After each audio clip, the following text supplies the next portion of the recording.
My name is Johnny, and I am a senior UX designer and also a product designer for the ThoughtFarmer software. Um, Today, my jobs besides working on the actual product, I work with a lot of the customers. Many are here in attendance today. I really serve as your partner when we first kind of kick off the project. Um, ensuring that the form and the utility also is top of mind. We really want to provide a great user experience, organize your information, and overall match that with a really nice aesthetically designed intranet. So, um, also some quick housekeeping too, just to let you guys know, the webinar will be recorded. Um, there is a chat and some comments. I did see that somebody mentioned that the chat might not be working. I'll get somebody to look at that on the side. Apologies. Um, and there's a Q&A as well. So if you have any questions, put them in there and we'll gather them up and we'll um, talk about that at the end of the webinar. But to keep things moving along, we have Will Arndt from ThoughtFarmer. He's the creative director, and he'll be talking about the lessons from the best design internet. In the next 30 to 40 minutes, we'll walk through three award-winning internets and the principles behind what made them work. So everyone will walk away with three design principles you can actually apply to your internet project. Have a clear picture of a modern, well-designed internet, and what does that look like?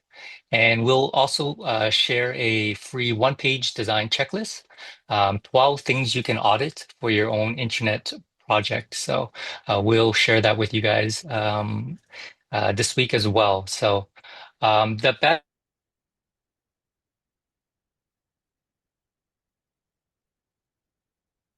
Oh, looks like we've lost design Johnny. in, Oh, sorry, Johnny, we lost you there for a second. oh, sorry, Wi-Fi. Yeah, Apologies. Yeah, the four categories will be design, engagement, impact, and transformation. So, and the best internet awards, we celebrated three standouts that was built on ThoughtFarmer. We have the winners were from the design category. So it really honors brand, identity, and design coming together in one cohesive experience. After today's, sorry, yeah, after today's session, you will leave with a clear sense of what makes an internet modern and loved, um, plus some actual tactical design rules that you can use to implement when you design your own internet. So, yeah, that's enough for me. Let's hear from Will. He'll guide us through these examples and some of the principles that makes all the internets work. So over to you, Will. awesome. Thanks, Johnny. Really excited to get this started. It's going to be a really fun session. Before we jump into the specific internet examples, I just want to back up a little bit and make sure that we define some of the words that we will be using today. Specifically, brand, identity, and design. We're going to hear these a lot. And, what do they mean, right? People often use them interchangeably, and, aren't they the same thing? So I think it's worth defining these really quick, just so that we're all starting with the same vocabulary. So obviously the term brand gets used a lot. Most people think that a brand is a logo or colors or fonts, or maybe a slogan. Or they might think a brand is the general look and feel, or the iconography of a company, right? So even without a logo or any words, I think most of us here immediately recognize this as the iconic Disney Mickey Mouse ears. But while these are all related to a brand and they certainly support a brand, they're not the brand, right? So just look at how the Ford logo has changed throughout the decades. If their brand was merely a logo, does this mean that every time they changed their logo, they had a new brand? Were they a different company every time this happened? And no, it's the same brand, right? So if it's not a brand, if a logo is not a brand, or the slogan is not a brand, or colors, then what is it? So um, I like to think of a brand as being the what and why of an organization. It's how an organization is perceived. So a brand is created by the sum of each and every interaction a person has with an organization. A good brand builds a strong reputation, and in the end, reputation it really is everything. So that's the kind of core principle for what a brand is. It's created, over time. It has a value, and a good brand is going to inspire positive feelings. It's going to increase audience loyalty. So often a brand is captured in these sort of documents or concepts, right? You've got brand attributes, brand values, brand concepts, whatever. There's a few ways that this is often expressed. And these now become the creative drivers that guide and inspire the visual expression of a brand. So the brand directs the creative application of these things like, color, typography, copywriting icons, these are kind of the things most people think of when they hear the word brand, right? But they're just the expression of the brand. So we call this a brand identity. With the visual parts, right? Color, type, illustration, photography, that's the visual identity. And so that's why a visual identity can evolve every few years, just like with Ford. But as long as that identity stays true to a brand's essential qualities, it doesn't feel like a major break. And so then those visual identity elements in turn, they're kind of like Lego building blocks that you can kind of use and put together to design these artifacts that are used to get things done in the world. Websites, ads, documents, signage, and yes, your intranet. So these uh, these are designed assets, usually building on the brand and identity. And this is what we mean by design. So here, kind of in three layers, you can see brand, identity, and design represented. So now that we have got a shared understanding of these three terms, let's just quickly talk about what is great design. Um, Great design isn't just about ornamentation or making things look good to you. Great design is crafted with intention. We do it with the people who will use the product or site in mind. And it's not about a designer's personal taste per se, right? It's about what's going to resonate, emotionally, conceptually with the people using the design. The design is about the people using it. And so I think this is really well demonstrated in our first example here, right? We're going to get into the New York State's Office of Cannabis Management, whose intranet is cheekily named Stash. So their staff, they were previously on a SharePoint site. And so for Stash, the team set out to build something that their staff would feel good logging into every day. They wanted something that was calm, visually consistent, easy to move through. And a big part of that was cutting the visual clutter and standardizing the layout so people could find what they needed without frustration. And so let's look into some of this. So here's their after homepage, after SharePoint. And again, the stated goal was to create a daily touch point that feels human, not just functional. They took a lot of care to develop, you can see here custom thumbnails, icons with a standardized color rotation. It all keeps it cohesive, but still, lively and fresh. They use a consistent three-column layout across every section, and this gives each section and page a predictable structure, right? So employees, they're not like reorienting themselves every time they're trying to navigate somewhere new. And they also made sure that every section has a branded visual identity that still fits within the overall visual vision. And they avoid relying on defaults or stock imagery.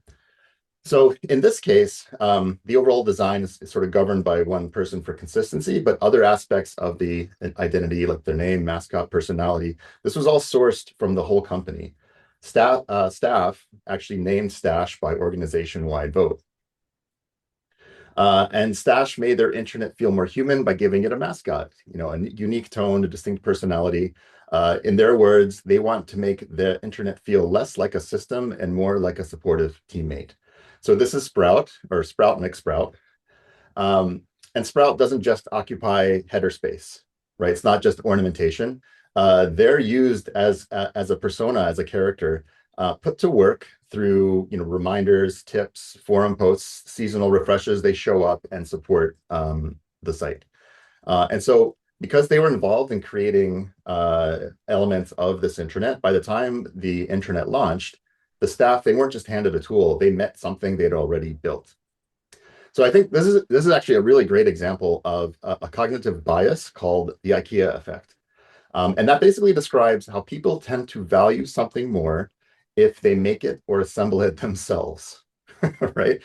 And this has been backed up by several studies, right? Several studies have found that participants value their self-assembled products more highly than pre-assembled products. So they would literally put people in a room, build the thing, and then have the thing already built, and they would think that the thing that they built was more valuable. And so that's a really interesting use of this, right? And so when we help build something, we take pride in it, and we're more invested in using it. And so that's the principle here with this intranet is design it with the people who will use it. And as Deanna Daly, the Director of Change Management for New York State Office of Cannabis Management says, by involving staff from the beginning, our intranet's identity wasn't just designed for employees, it was designed by them. And I think there's two things here, right? Like co-creation, this is what this is called when you're designing with the people who will use it. It's called co-creation. It's not just a feel-good thing where, you want people to, feel involved, right? It's actually adoption insurance. When people see themselves in the internet, they use it. And so I think the effectiveness here shows up in the results. 98% adoption rate, which is just crazy. And then this, like I had to double check to make sure this wasn't a typo. 1,700% increase in unique page views versus SharePoint, their old SharePoint internet. And in the last 4 months since launch, they've racked up almost 134,000 views, 9,000 content downloads, thousands of social likes, over 1,300 pieces of new content created, and just hundreds of comments. That's amazing engagement. This makes me kind of, and now that we have Johnny here with us, I think it's a great opportunity to ask him, as a pro services expert, Johnny, like how important is it to set up an intranet for engagement from the beginning, and how does co-creation help?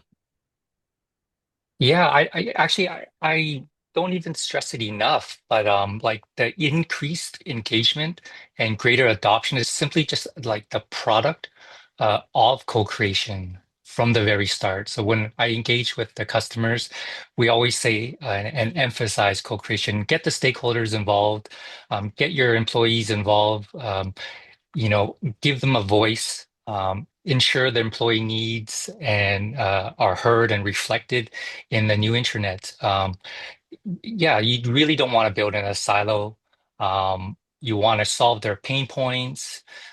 They could be simply things like, we don't want that many emails. We want to improve communications and collaboration. We have way too many hard drives and things scattered throughout our organization. We want a single source of truth, right? Let's have one place that we can trust, that has accurate content, information, and this content will improve like the efficiency of all the employees when they have to find stuff like your employee handbook and quick access to all that types of resources and tools. So co-creation from the very start. Yeah. That's great. Thanks, Johnny. Yeah, so not just from a visual design perspective, but from content and making sure that your intranet is going to solve the needs that your staff has. That's awesome. So next, let's hear about the Harris County Department of Education. They serve 25 area school districts with a diverse workforce across multiple locations.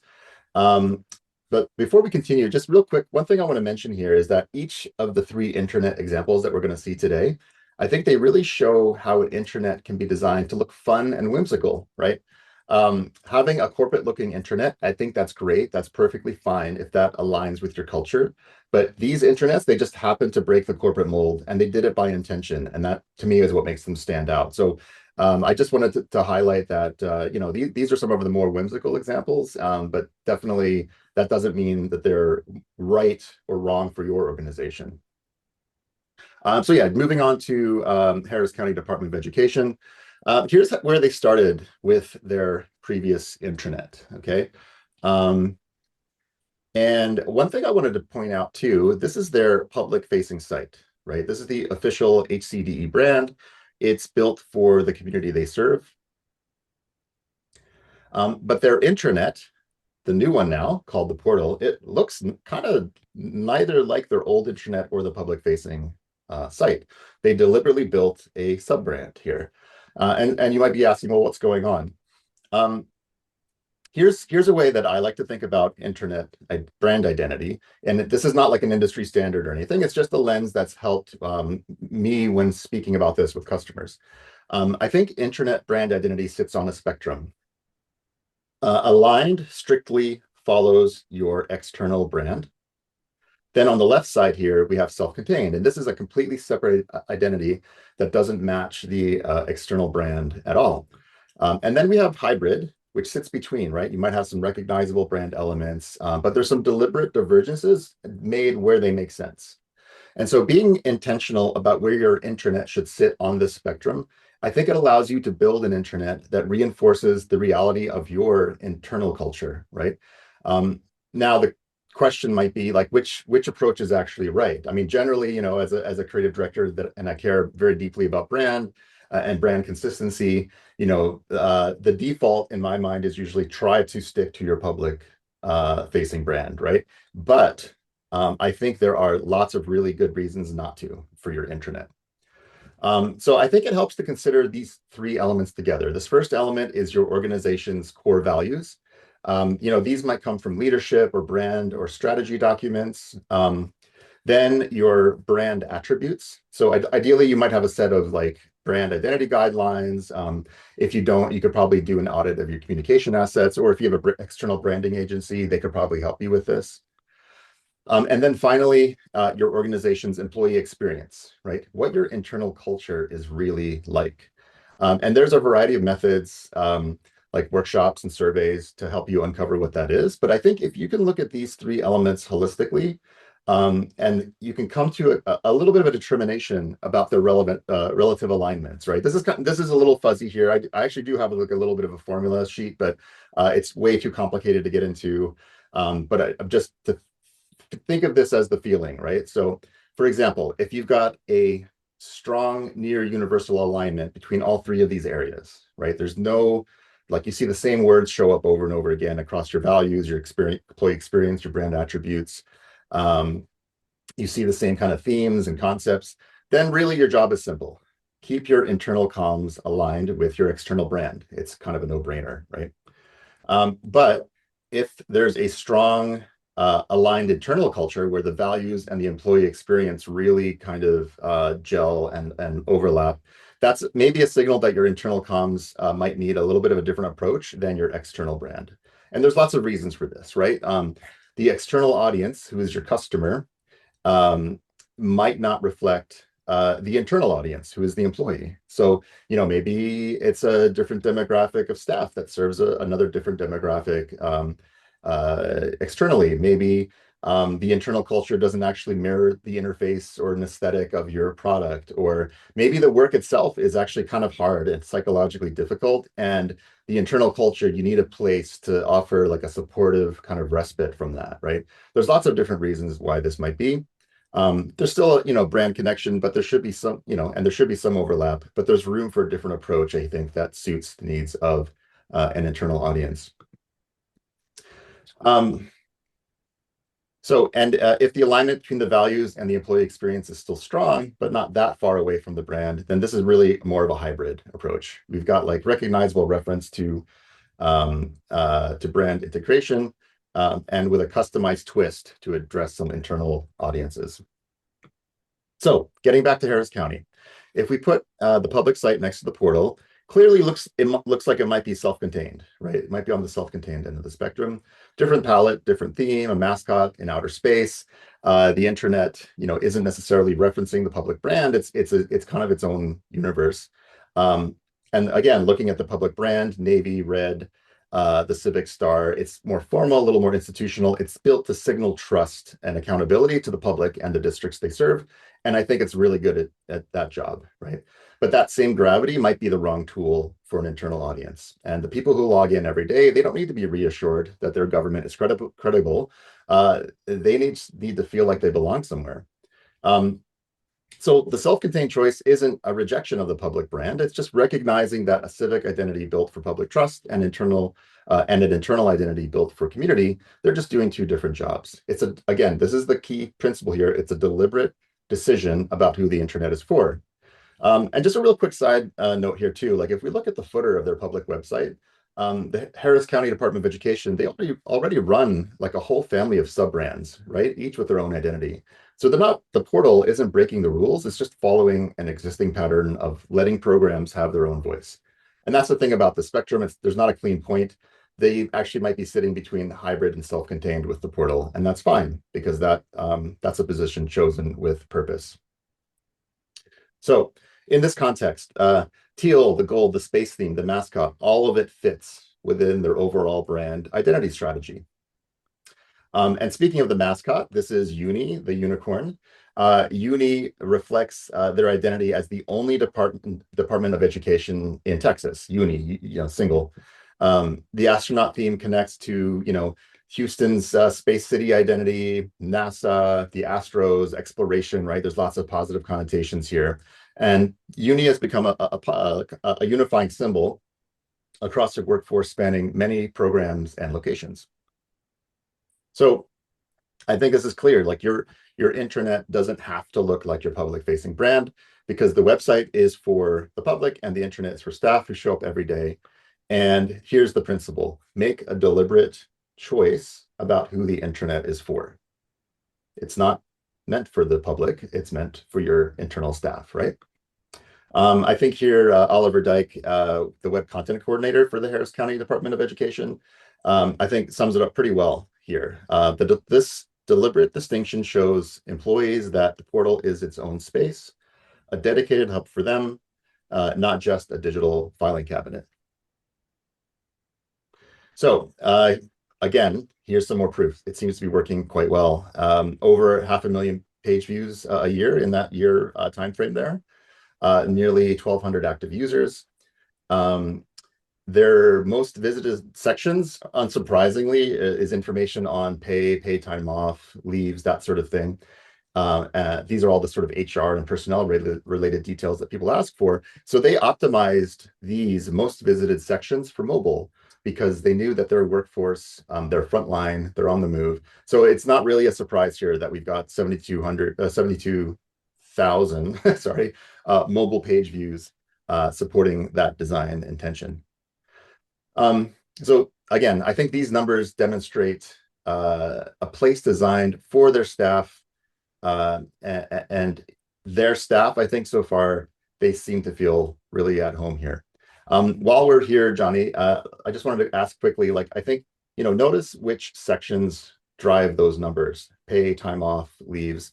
And it's not only the space theme, the mascot, but it's actually like the practical stuff that people need.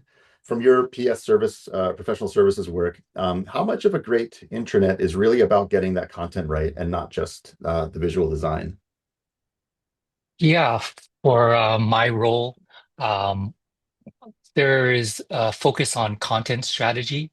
So, like, really understanding what lives on which pages, which departments, sections. So, and then also connect that with like their overall internet strategy as well. So, all of them bundled together really impacts engagement. You want to decide like what will live on that homepage where everyone lands on. Will you have news and announcements? Where will you what lives within quick links so your employees and users can quickly launch into those key pieces of content. Um, if you're a credit union or a bank, perhaps really quick access to daily interest rates or fraud alerts, things like that. Social and culture building features that can reside on the homepage will make the internet really feel more curated and get users coming back, and build that engagement and adoption. So, and those those key elements will really impact page views and active users. So yeah, really content strategy. We will be your partner and guide you through that as well. So just on a side note, before we continue, just a quick reminder. Yeah, pop any questions you might have for either myself or Will. And we'll get those answered at the end of the session. Somebody, I think Owen raised his hands, and yeah, we'll get on that for you guys. So yeah, get those questions in. Yeah, and if you can't find the Q&A feature, just pop that in the channel and someone will be able to help you find that. But yeah, well, we've got the Q&A queue filling up already, so get those questions in there. Yeah, thanks, Johnny. So next up here, we've got the Winnipeg Airports Authority, and their intranet is called the Flight Deck. So their workforce spans 6 locations on their YWG campus, and they also have staff in Iqaluit. They're distributed, they're mobile first workforce, and they've got some real connectivity needs because of that. Their corporate brand was also overdue for a refresh, so it became an unexpected advantage to kind of do this all at once. So let's take a look and see what they did with their intranet. So this is their old site. It's the old intranet is an information channel that was run by comms. And you could say this is really clean. This is really well designed. This is very modern. Looks designed. But it's a brochure, right? It's built by comms. It's for staff to read, not a place that belongs to everyone. And you may have barely noticed that the slide changed, but it did. Here you go, just to make sure that you can see that. The previous slide was from March. This one's from April. What they had before wasn't like, very dynamic or owned, and there was like no ability to kind of customize it. It was just kind of this feed. And scrolling down, the content didn't allow for engagement, right? And it was so fragile that a lot of the content had to be uploaded as PDFs, which was the case for this COVID-19 workplace response and migration plan link that's shown here. So it may have looked clean and modern, but it wasn't very lived in and not very usable on a day-to-day basis. So contrasting this with the after, this is the same platform a year later, and now it looks like them, right? It reflects their style, their values. It's got, this particular incarnation's got a custom header featuring art by an Indigenous artist. And now instead of never changing, it changes all the time. They reskin the whole intranet for different seasons. This is the Merry and Bright deck. And with Ben, the benefits bear. So they could use, ThoughtFarmer's no-code visual design editor to make changes. There's no custom code, just a lot of intention, right? And here's kind of a little bit of a secret weapon, I think, for them. A CVM Merle Bleu named for the 1928 airfield that became the airport. And Stevie's not just there for their good looks. It's one bird for many contexts, right? Stevie's the voice of friendly but forceful nudges around mandatory training. And here you can see, Stevie curling, fishing, dancing, hoisting the Grey Cup. For you Americans in the audience, the Grey Cup is the Canadian Football League's equivalent to the Super Bowl. And why the Grey Cup? Well, this was a reference to Winnipeg's role in hosting the Grey Cup. So lots of excitement and fun here. And this is personality at scale on a small budget, right? So every section here gets a branded Stevie thumbnail, and you can really see that this organization has a lot of fun. And the whole thing, every illustration, the site itself, it wasn't created by a big team or a big budget. Lena Groom, the communications specialist for Winnipeg Airport Authority says here, every visual element on the site was created by one person who prior to this project did not know how to use Adobe Illustrator. It's me, who also does most of the site development and content creation as well. So that's amazing. No big team, no big budget, and this intranet still achieved design excellence in the Best Intranet Awards. I think that's an amazing testament there. And so that's the principle here. Intention beats budget. Fresh doesn't have to mean like that it's expensive. It just means showing up consistently with deliberate updates using the tools and skills that you have available. Or as in the case of Lena, maybe picking up a new skill or two that can be amplified by a flexible content management system. So some results here. The old site had 127,000 views a year, but 80% of those were just the homepage because there really was like nowhere else to go other than maybe an odd page or a PDF download.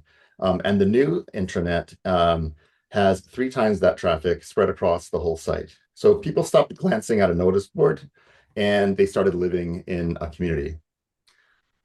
Johnny, I think you were one of the professional service experts who helped Winnipeg Airport Authority get their internet plan launched, right? I'm curious to know if you have any kind of color or anything else to add to the story here.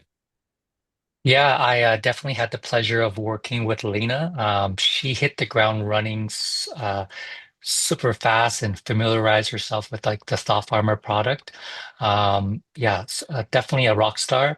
Uh, to echo what you spoke about earlier, you can execute and set yourself up for success with just a small team. You don't need a massive design in-house team and a giant group of on the project. So yes, small team, big success, amazing output. But along the way, myself and the Thought Farmer, we also become part of your team. So you're also in good hands. Yeah, this is all great stuff, Will. Let's recap what we learned today. Yeah, we learned what makes the internet modern and loved. Also, the tactical design rules that Will spoke about to implement on your next intranet project. So high level stuff, intention really beats budget. Co-creation from the start, super important. Get your people involved. Don't build in a silo. You really don't need a large team for producing an amazing intranet. And overall, like the internet, you really want to build trust and keep your employees in mind, provide utility to all your employees. So. We've got 3 different sectors. We've shown you different mascots, unique visual languages, different design, different decisions from from a state agency, built around regulation and calm, supportive design. A county department of education. You saw astronaut unicorn in outer space, and the airport authority with a blue bird whose name is, really gives nods to the Winnipeg's Franco-Manitobain roots. None of them look generic, like a generic internet, all super different. Um, yeah, Will, what do you think about that? Yeah, I mean, there's no predefined rules for this, right? I think a great internet looks like the organization it serves. Okay, so I guess there is a rule. A great organization looks like a great internet looks like the organization it serves. But beyond that, I think they can all look different. They can all look unique. And I think though, what's we're thinking about here is what's the same, the commonalities, not just sort of rules design they may have followed, but how they started with intention, right? So across all 3 of these winners, each one made deliberate choices about brand, audience, and resources. Employees were involved early, right? Co-creation was how each team made sure the internet would actually be used. Constraints didn't stop them. None of the 3 teams had everything they needed when they started. They just worked with what they had and they did a great job. Yeah, I think this slide sums it up, Will, for the New York State Office of Cannabis Management stash. For the focus, we have who shapes the design. The core principle here is design it with people who will use it. And the real world outcome shows like a 98% adoption, 1,700% increase in unique views. So great outcome. For Harris County Department of Education portal, their focus was how you think about brand. So the core principle we touch on is the internet doesn't have to look like your external website. And you see the real world outcomes shows 540,000 views, 1,179 active users. So great analytics there and stats. And the final one, Winnipeg Airport Authority flight deck. Using what you have to work with. So that was their focus, and their core principle was intention beats budget. So and their outcomes was 3 times the traffic compared to their old internet. That's amazing numbers. So um, and yeah, Will, you mentioned earlier that each of these were fun and whimsical. Um, is that why they were the finalists and for the best Intranet Awards design category? No, I mean not at all. I think yes, the three finalists we covered, they are examples of fun and whimsical identities applied to an intranet. I think their design uses a maximalist aesthetic, which is kind of a current trend in design, interiors, and fashion. But it's not the only way to design a great looking intranet. Past winners of the awards, they've used a more minimal or corporate aesthetic, and I think that works great. I think again, what matters is that the internet is designed with intention and in a way that best serves your internal audience. And as an example here, here's just a few, mock-ups from ThoughtFarmer's lookbook, right? And that demonstrates how internets can be adapted to different aesthetics, from modern to playful, lots of variations in between. It's really very flexible what you can do and what you can achieve with just intention and not requiring a lot of resources. So, yeah. Yeah, these are great examples from the Thought Farmer lookbook. I work on a lot of these themes as well, and the flexibility with the product to really push the design, and yeah, at the end have all these different varieties of designs to meet our customer needs. So we're coming to the end of the session here, but before we get to the questions and answers, we'd like to recognize Deanna Daly and the team from New York State Office of Cannabis Management, Oliver Dyke and the team from Harris County Department of Education, and Lena Groom from Winnipeg Airport Authority. Yeah, all amazing work. Yay. Great job. Yeah. Great job.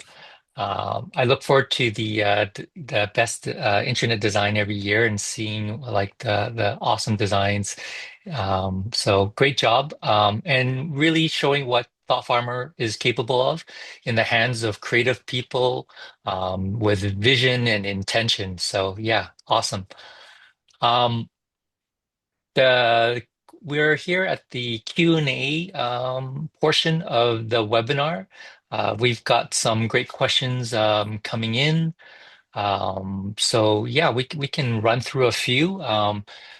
We'll do a quick time Here's, check. Yeah, yeah, I think we go ahead, Will. could. I think this is a good question here. We'll start with this one at the top. So someone is asking here, what are some examples of ways you can engage staff in intranet design? Do you use surveys, steering committees, and maybe, yeah, you want to take a crack at that, Johnny? Yeah, all the above.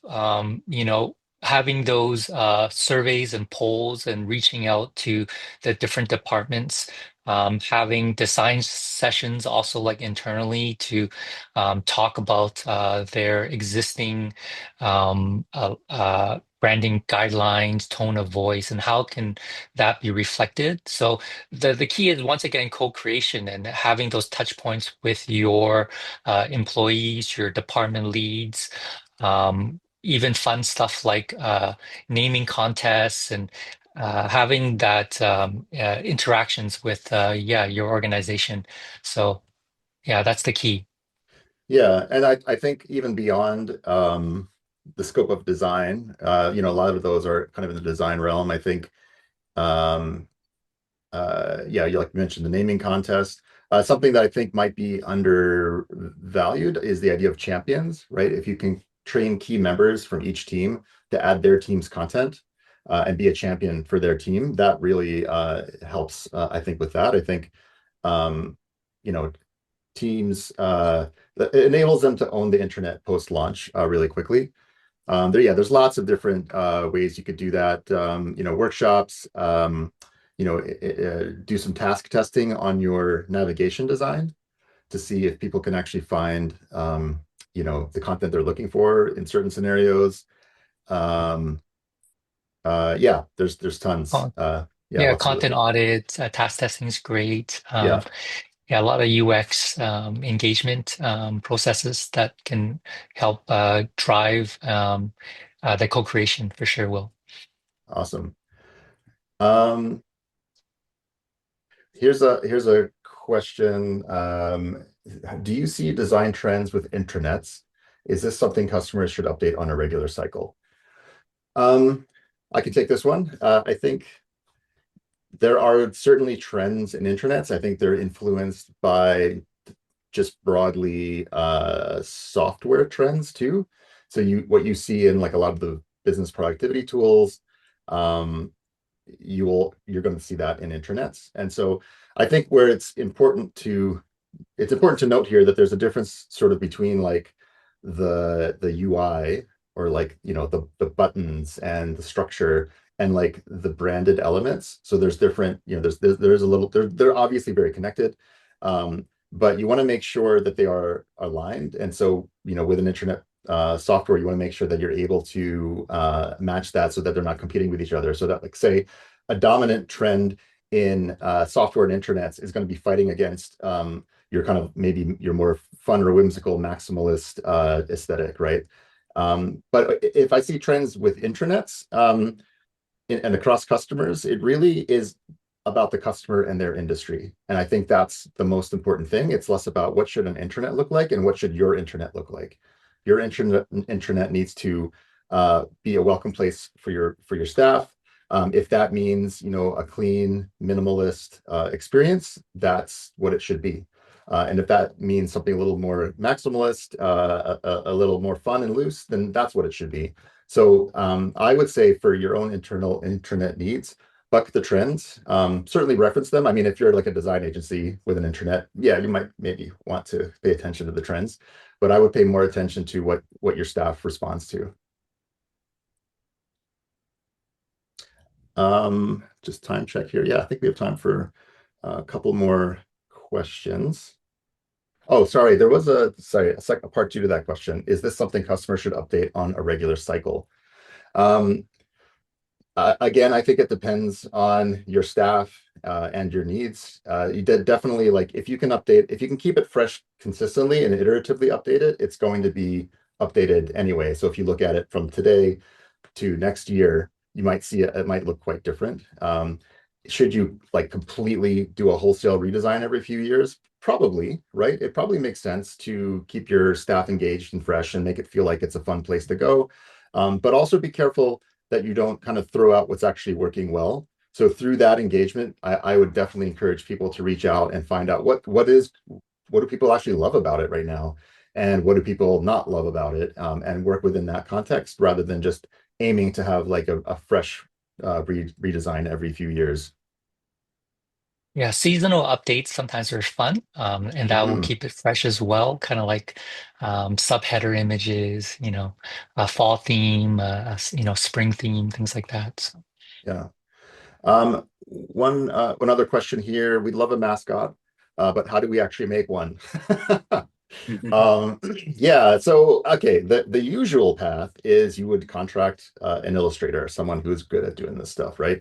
You hand them a concept, a list of scenes, they deliver you a library that you deploy across your site, right? So that's totally valid. It works well. Winnipeg was a surprise here, right? Lena knew she wanted a pilot bird and an old-timey airplane. She licensed a few elements from iStock. She taught herself Illustrator on the fly and modified it and combined it until Stevie emerged and was exactly what she pictured. So there was no big agency, no design team, and that's been their look since for the last few years. So I would not recommend doing this if this is not something that you are comfortable with doing. Like, there are professional illustrators out there. There's also ways to license some illustrations. But this was surprising, and I was really excited to see Elena do this. But yeah, generally you would hire maybe an agency to design some of these for you, and then give you a kit of parts that you can then reuse throughout the year without having to keep going back for new illustrations. To add to that, I'm not sure in terms of maybe the like licensing of that, but a recent customer actually went and used AI to generate a mascot. So um, I was pretty impressed with the output. So yeah, maybe an option. And then we're running close to time here, but I think there's a few questions here.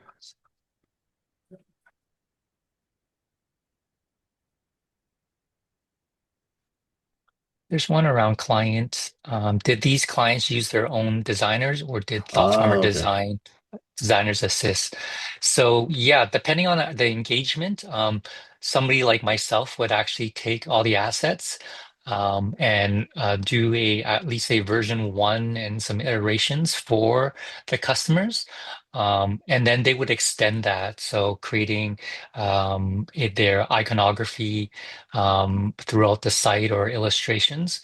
So, but the initial, maybe like the header design, dropping in their word mark and mascot, some recommendations around some leveraging their maybe design patterns or textures to create um, some nice background images, and then they can lean into that if they really like it, and then they can expand on that. So yeah, but we do customer success and project manager. We kind of guide them to use perhaps like Canva to create some additional assets. And I believe there's actually a freelance company that we recommend them reaching out to some of the designers if they need to have a custom wordmark design as well. Yeah, I think it's interesting that none of the teams here that won, as far as I know, had consultants or freelancers or even really an in-house design team, right? The main internet team did it all. And so, yeah, all three of them, I think, were built on top of an initial Thought Farmer theme. But then they took that and just went with it and did their own thing, all in-house, which is really great. Okay. Well, I think that puts us at time, Johnny, right? I think we're landing Yeah. this plane. Yeah, thanks everyone for coming out. The time just flew by. Hopefully you guys got a lot of great information and resources to walk away and start yeah, engaging with Thought Farmer and building out your amazing new internet. So we're looking forward to hearing from everyone. Yeah, and just a quick reminder too, I think people have been asking about this. We're going to be emailing a link after this, either today or tomorrow, with a link to the recording. Um, and you'll be able to watch this over and over again. You know, instead of Netflix, this will be much better, I think. So, yeah, that's going out along with some an extra fun goodie, and then we'll see you next time. Thanks, Johnny. This was fun. This is really fun doing this. Thanks, Will. Thanks, everyone. Have a great day. Bye.